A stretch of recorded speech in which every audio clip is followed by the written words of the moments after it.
Whilst the Celtic Church was maintaining the pure apostolic faith in the British Isles and evangelizing there as well, the Waldensians were doing the same here in northern Italy.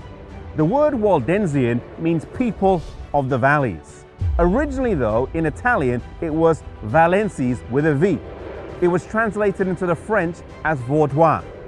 But in the 12th century, the V changed to a W and one of the L's became a D, from where we get the name Waldensian today.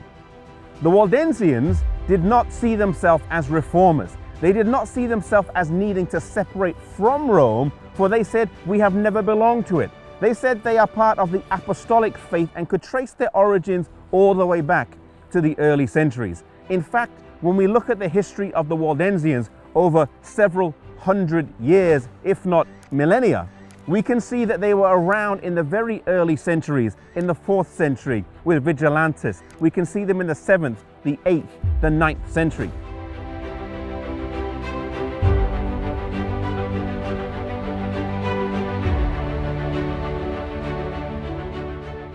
Some people say that the first Waldensian was Peter Waldo in the 12th century, but this is not really accurate.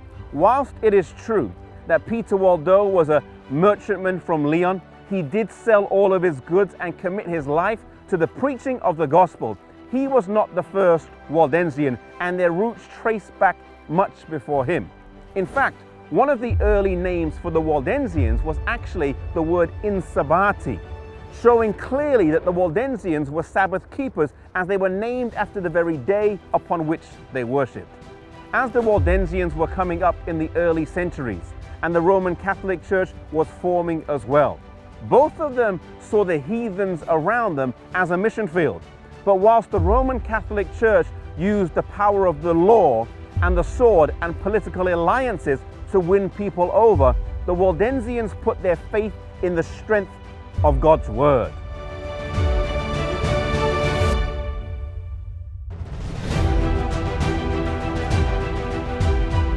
When you gaze on the magnificent mountains that surround us, you cannot but admit that God provided a safe retreat for his people.